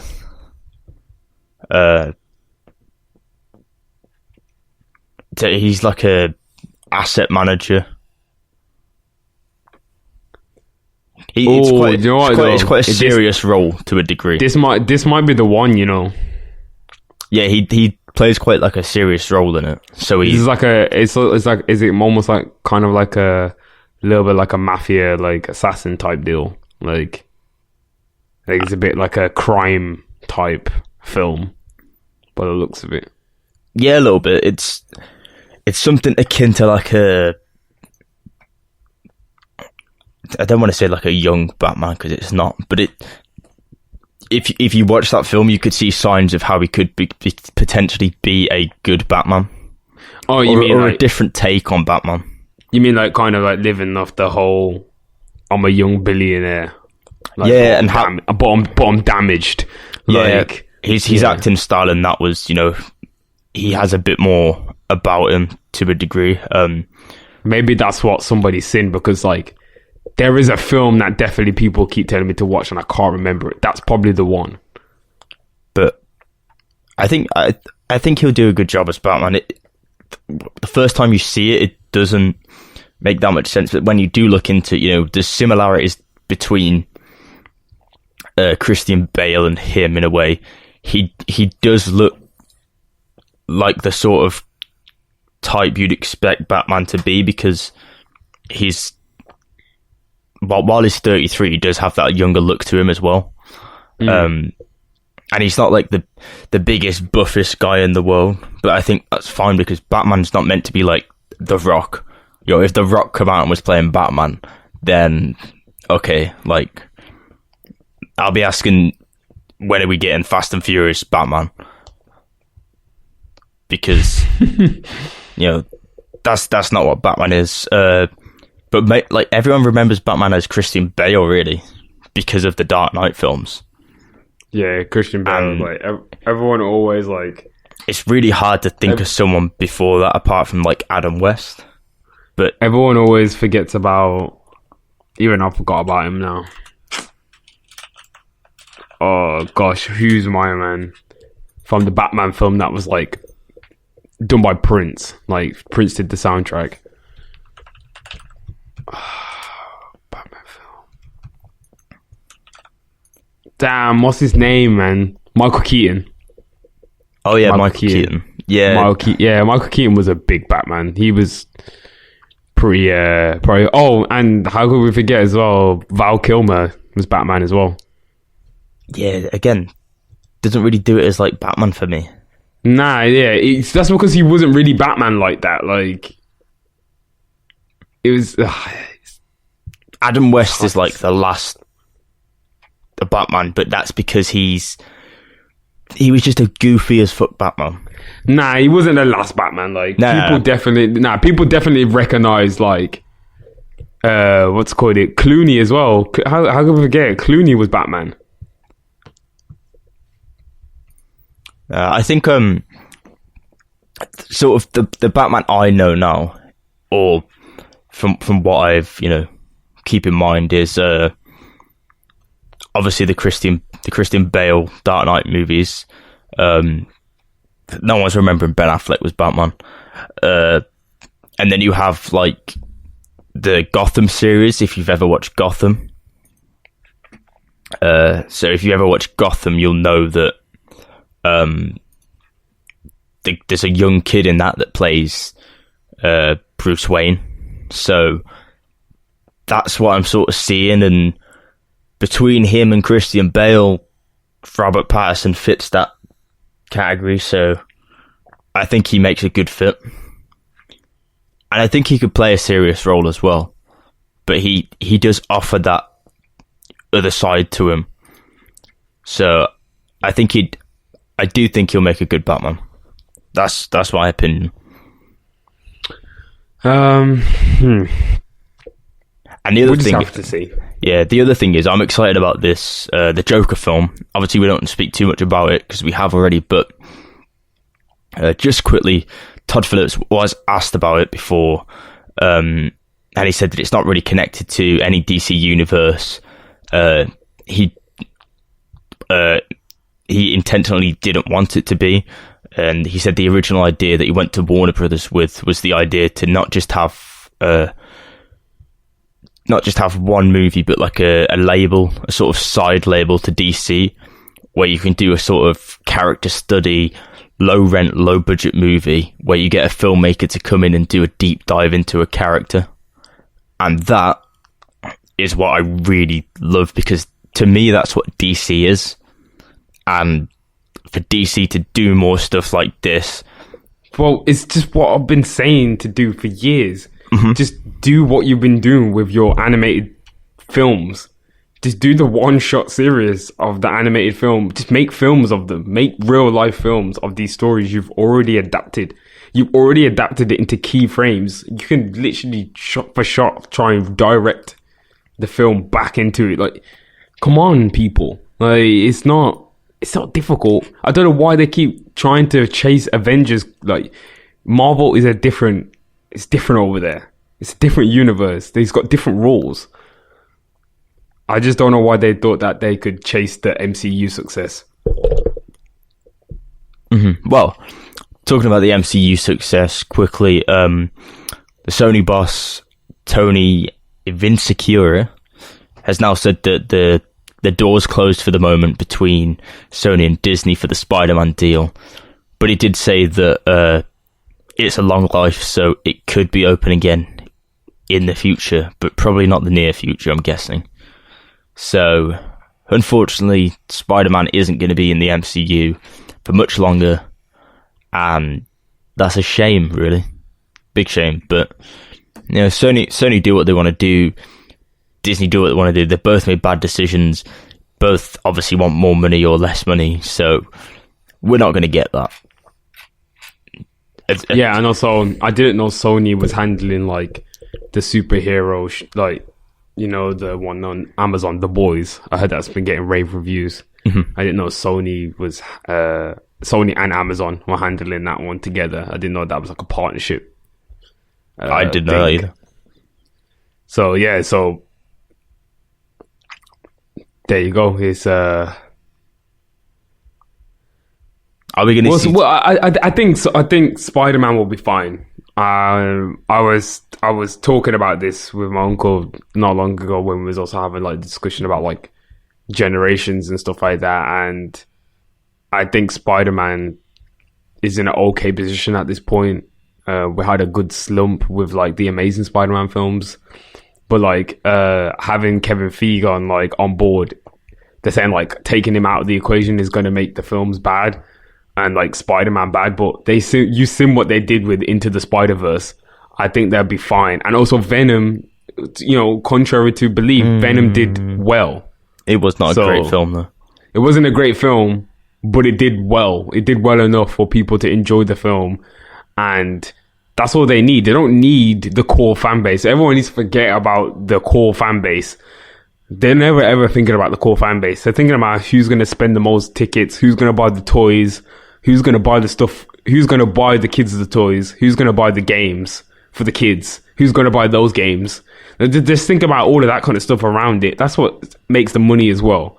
The films make money, but it's all the stuff surrounding it. And Disney, I think they still own the toys and stuff like that for Spider-Man. So, yeah, they're getting a raw end, but they're still making a lot of money. Like, Spider-Man is like one of the biggest entities once again. Like, I felt like Spider-Man was like dwindling in like terms of like popularity, but like it has had a real big resurgence again, and like everyone is like on Spider-Man once again. So I feel like it is a really popular IP, and lots of money and lots of opportunities can be made out of the Spider-Verse. So I think it'll be fine, and I think that's why Disney are also kind of like, all right, this is fine for now.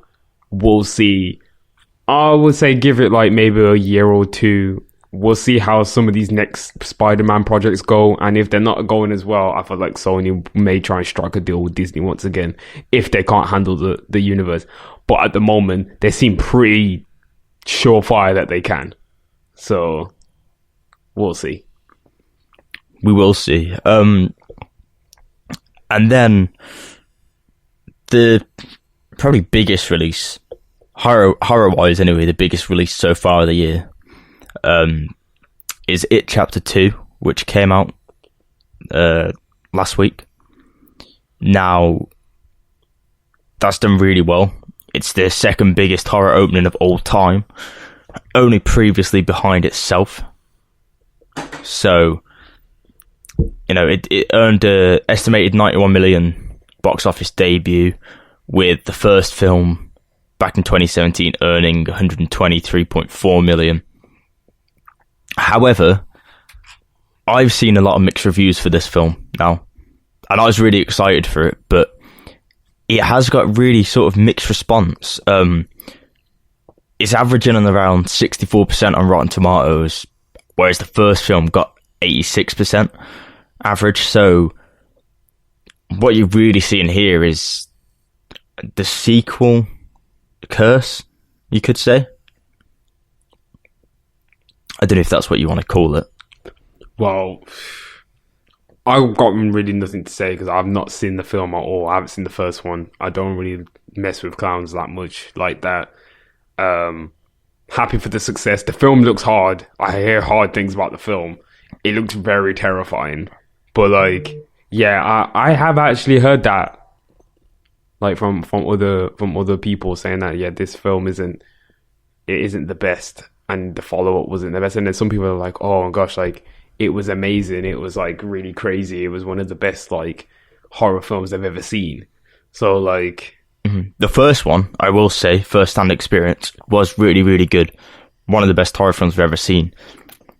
Second one, my friend who I normally go and watch a lot of this stuff with did say to me that it was not as good.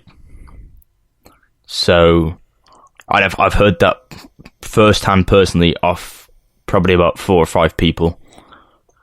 Yeah, and these are like people, like I'm assuming it's the same as well, really. Like the people that I like speak to, these are like people who go and watch films a lot. Like they go to the cinema and watch new films, and they're quite well, like they've got knowledge on films quite a lot more than me. And yeah, like I'm hearing just like a mixed reviews. That's not necessarily bad, and it's not necessarily like super great to be getting mixed reviews, but I felt like that's a film that's probably done, it served its purpose. You can never really deliver a perfect sequel. You know, there's always going to be a split decision on fans. Like some people would have wanted the story to go a certain way, and then some people wouldn't have wanted that to happen. And, you know, I feel like it's hard to follow up on such a strong debut of a reimagining of a film that was, you know, regarded as scary back then, but is so, like, you know, not scary to anyone compared to this new version that they've done. So I feel like even though the old version still is quite scary, like he's just a scary character. But this new It looks terrifying. It looks very terrifying. I know I'll probably be scared. So I'm just saying that. I have no problem with saying that. Yeah, well, it was a 2-hour 49-minute film, the chapter 2, whereas the first film was half hour less than that, so it clocked in at around just over 2 hours. I remember they said that, and they got like isn't there like a director's cut on the way, which is even longer, I think. Yeah. So that could change the game because they cut, I think, a few key scenes out that were like apparently was going to give it like an 18+ rating. So they tried to like edit the film down so it could get through screening at least. Yeah, a few people are saying that they think they could have cut some scenes out of this film to not make it the length it was. But to be fair, the source content was really long anyway. The book is very detailed, and I don't know, but I think that with this, these two films, I think it is probably going to be a good adaptation or adaptation of the original book. I wonder when Castle Rock's coming back. Mess with Castle Rock still. We'll see. I keep trying to put people onto that. Castle Rock's hard. Like, you was putting me on for ages, and then I finally watched it, and I was like, yeah, this is hard. It's coming out on the 23rd of October. It is. So that is soon, and I'm very happy about that because I'll be watching that was hard, and that had a bunch of people from like Stephen King's universe in there. So that was really, really cool. Yeah, moving on as well to just some last like little bits of news. Top Boy September 13th. Yeah, Drake exec produce on that. Top Boy, very prolific UK series. Go and watch that on Netflix now. The first 2 series is out if you haven't watched it before. It's a crime series, really focused on around like London area. You'll see what you're getting into if you watch it. It's a very, very good series, very good soundtrack as well. A lot of it has Ghost Poet doing the soundtrack on the series. Hopefully Drake has continued that tradition and continued using Ghost Poet in the series, but who knows what that's going to be like now that obviously Netflix and Drake has took over the series. Maybe he's using Ghostwriter. Oh, ha, Tom. Oh, yeah, I got something for you anyway, Tom. Don't worry. Here's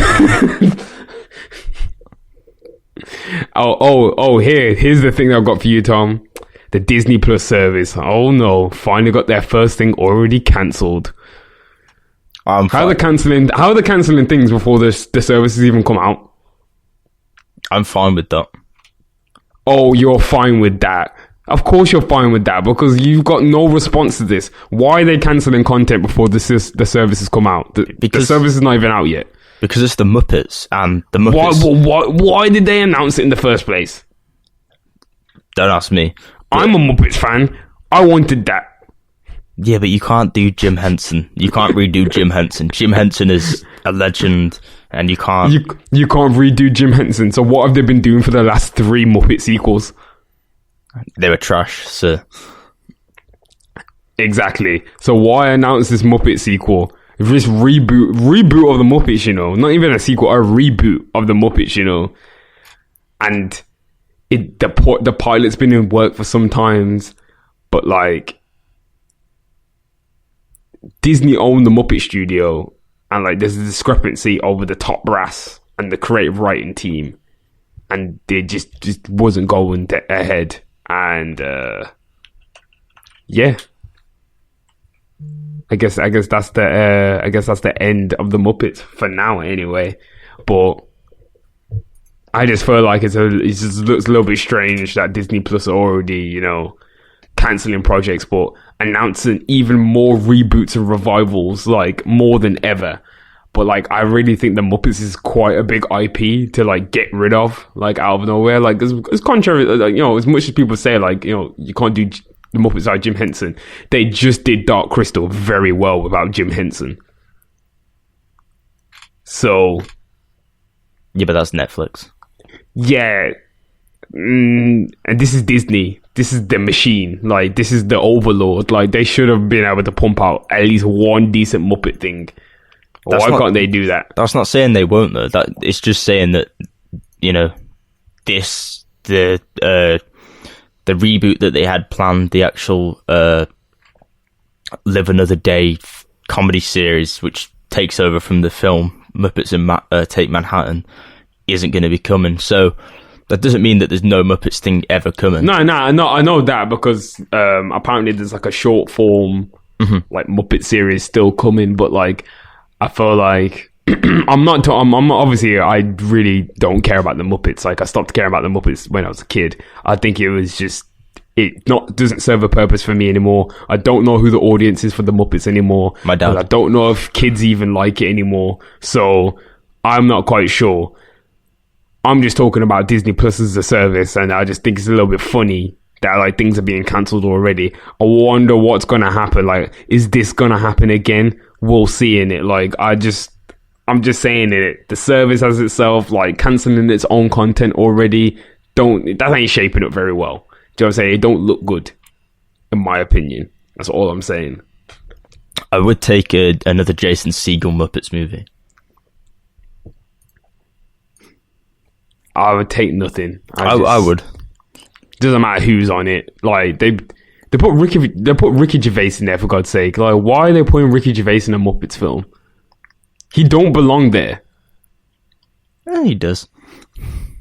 Ricky Gervais does not belong there. Do you know the kind of like things Ricky Gervais has said and done? And they want to try and get rid of people out of like Disney to be a family friendly. Come on now. Ricky Gervais deserves to be everywhere. He don't, in my opinion. He does. He doesn't deserve to be everywhere. He deserves to be in certain spaces. But it's surprising coming from you. Ricky Gervais is very PC and very for things. So Ricky Gervais is one of my favorite comedians. He's a good comedian, but he's a bit of a weirdo these days, though. Nah, he's an advocate for. We're getting really off topic, but he's an advocate for against animal cruelty, and yeah, respect that. If that was the case, everyone should just go vegan. Go vegan, everyone. Okay, this is not the vegan podcast. Actually, Ricky Gervais is. Ricky Gervais actually is vegan. That's actually. Yeah, he actually already is. So, yeah, that's already there. Tom, you answered your own question. You have no excuse now. Your favorite comedian is. Okay, so next week on the Vegan Podcast. Yo, that's what you just said, isn't it? Also, I was supposed to be, because really we just need to get onto music after this now. Everyone go and watch Demon Slayer. Very, very good anime. It's got 3 episodes left. It's one of the highest rated animes, like brand new one that's come out for this season. It's really, really, really impressive. The art style is super impressive, and the storyline is quite compelling.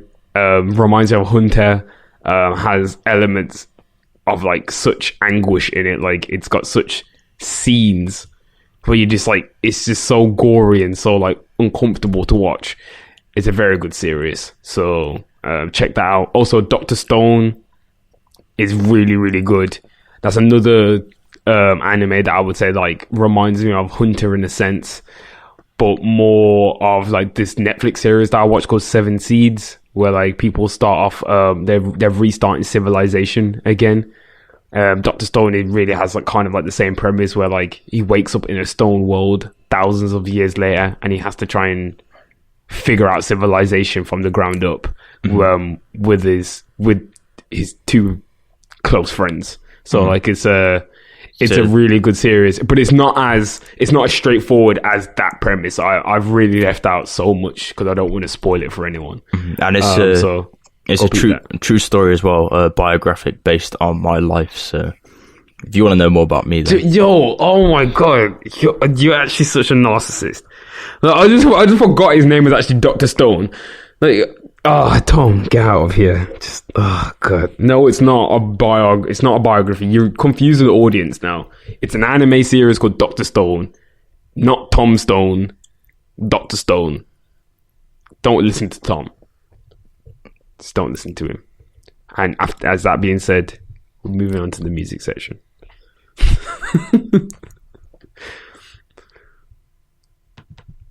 Yeah, so you want to do the music section? I mean, that's what we were meant to be doing. I was like, come on, Tom. Keep up the pace.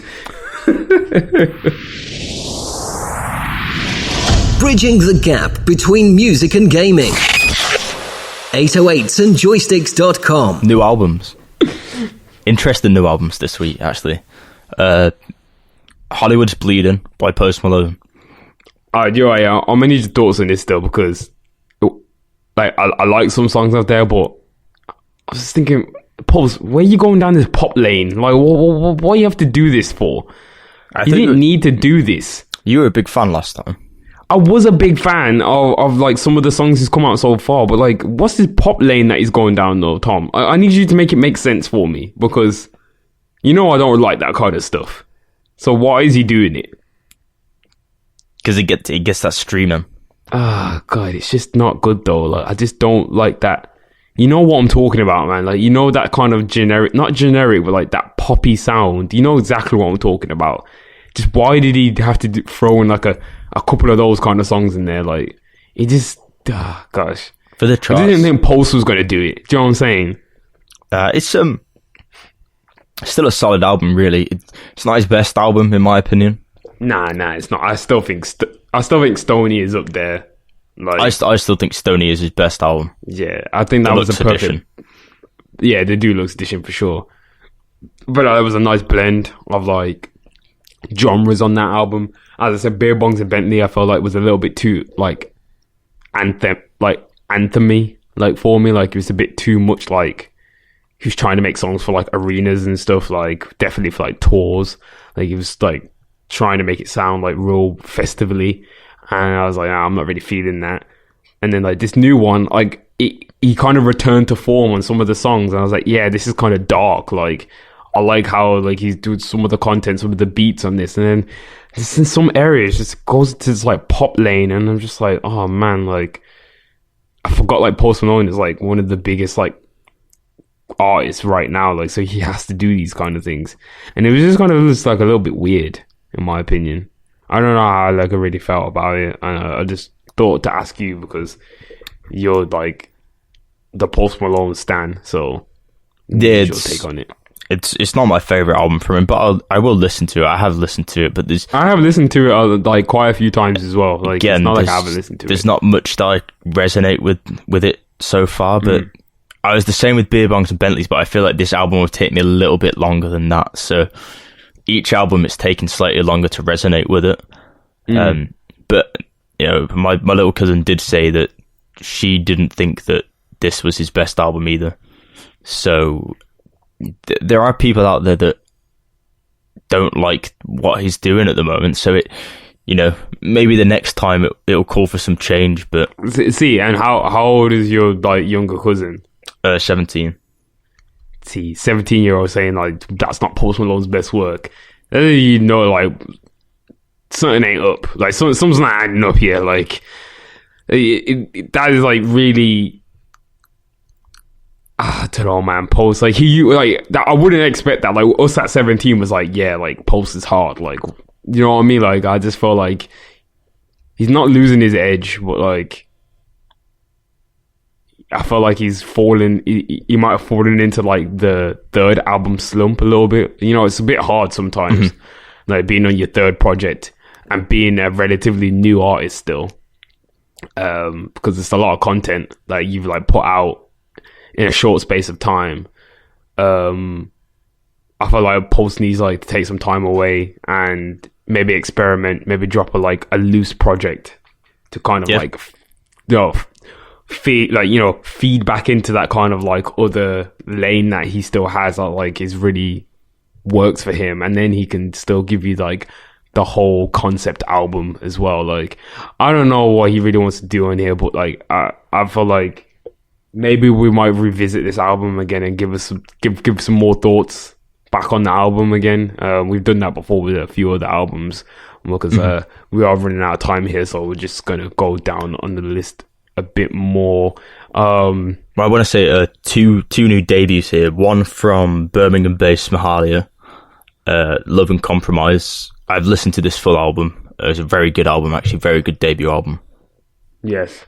Very, very, very, very talented artist. Hails from the area from us, fellow alumni. Let's get it.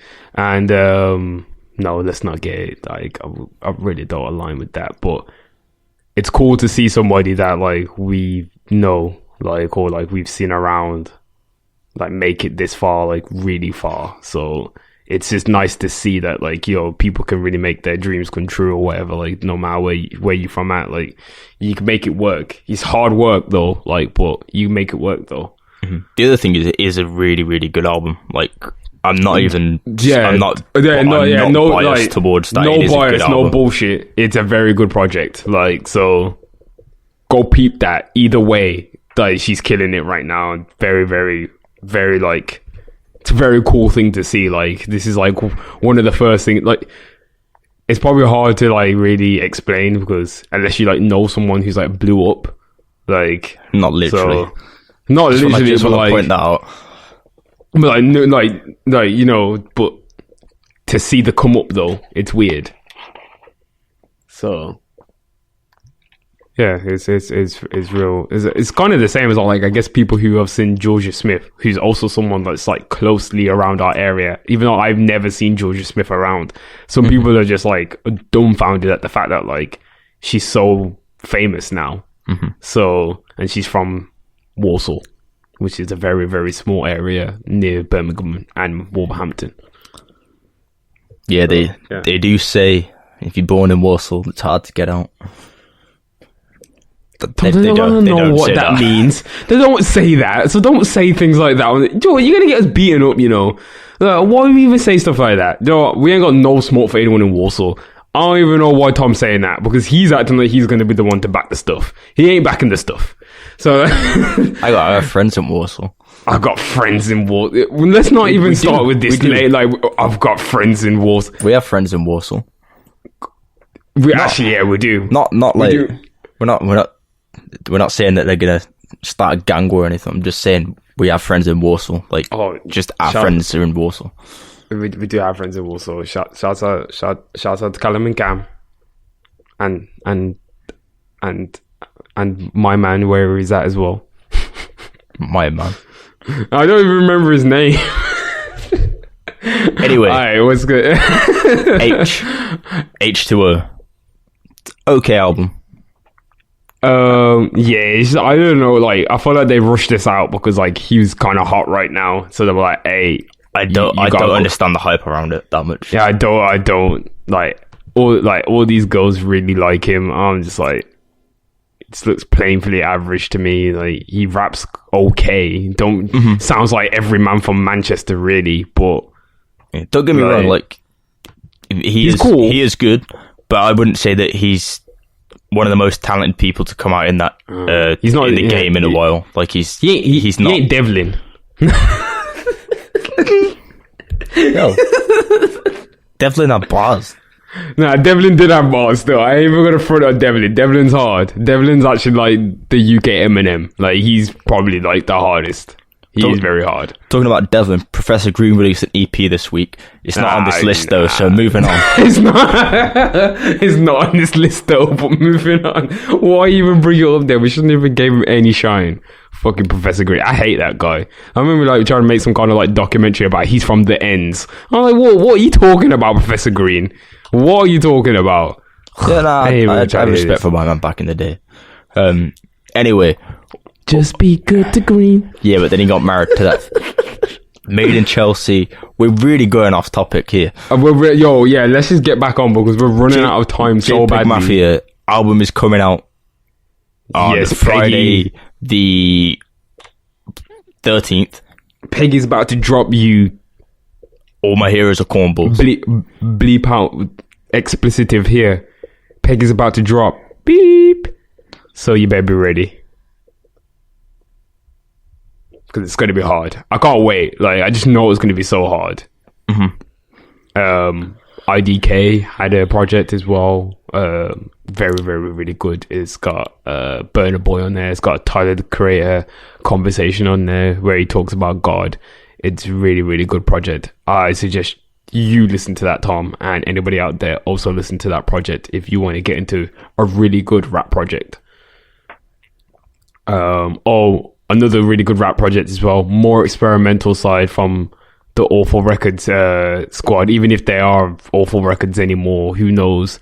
All Eyes on E by Ethereal. Been following Ethereal for years now. So is Tom. Like, we've been following Awful from the get-go, from when Carti was with Awful, not even when he was rocking with ASAP. So we've been following through with Awful. I've even been booking up on I Love McConan again the other day. Like, he was so ahead of his time. So yeah. I go back and listen to McConan sometimes still. McConan's hard. I go back and listen to his stuff and I'm thinking, damn, McConan was hard, man. What did we do to deserve like hard raps like this, like over these really cool, quirky instrumentals? Like, yeah, it was cool. Moving on to just the singles. We've got Sound of the Skeng by Stormzy. He's on his redemption thing after he broke up with Maya Jama. A little music news there for you. Sounds of the Skeng. Probably already knew that. The album artwork looks like The Sound of Music, which is really sick. I really like that. Yeah, I like that. Yeah, I thought it was really cool how they did that album art. So props to whoever did the art direction on there. Props to a lot of the art direction.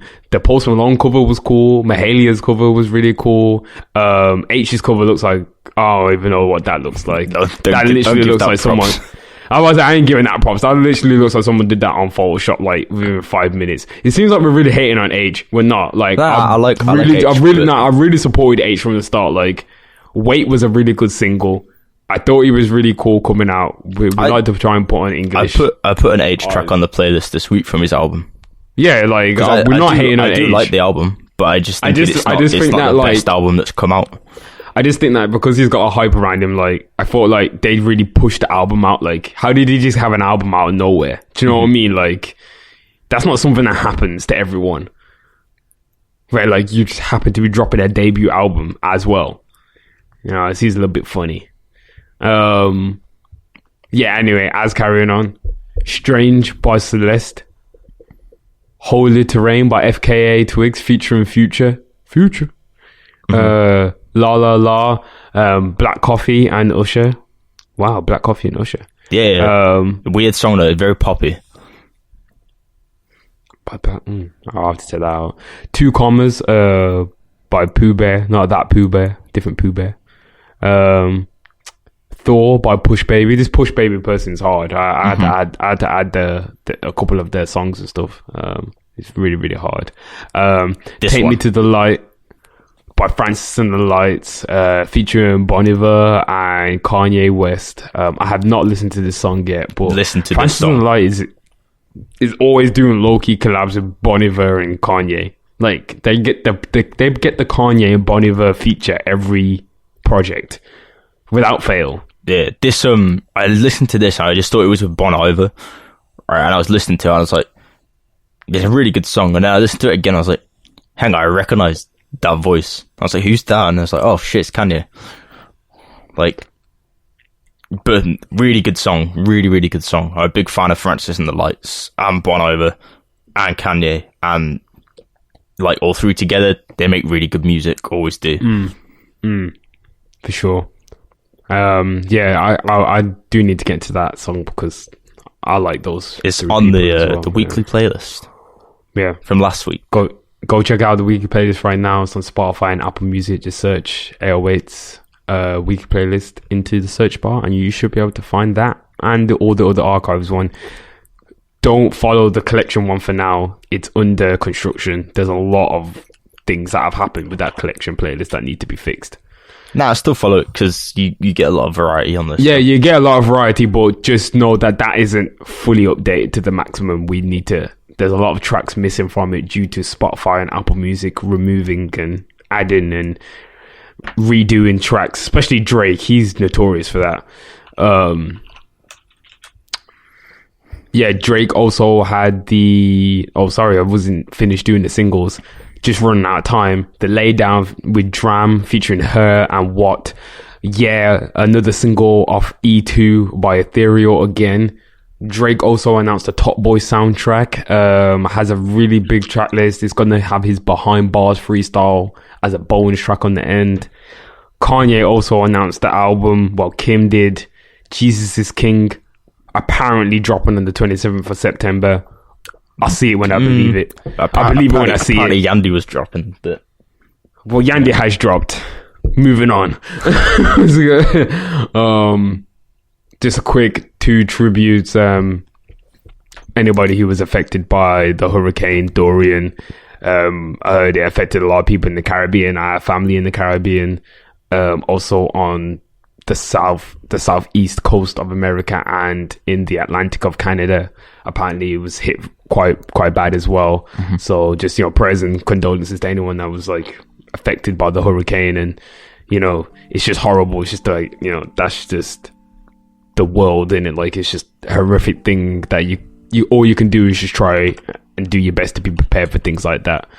So it's just a horrific thing. So yeah, rest in peace and condolences. Also, rest in peace to Daniel Johnston, celebrated artist, musician, just all round creative. He sadly passed away not long before we started recording this show. So yeah, rest in peace to Daniel Johnston. Yeah, Tom, sorry really to get really on a somber note there in the end, but it's really the end of the show. Anything else? No, that's everything. Another good show, but just stay tuned to our social channels. We have more information for more things coming, and we've got more to announce soon in the not so far future, but not the near future. Yeah, next few months, keep following closely, and you'll see what we've got to announce.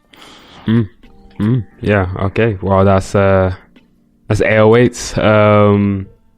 Thanks for listening. Peace.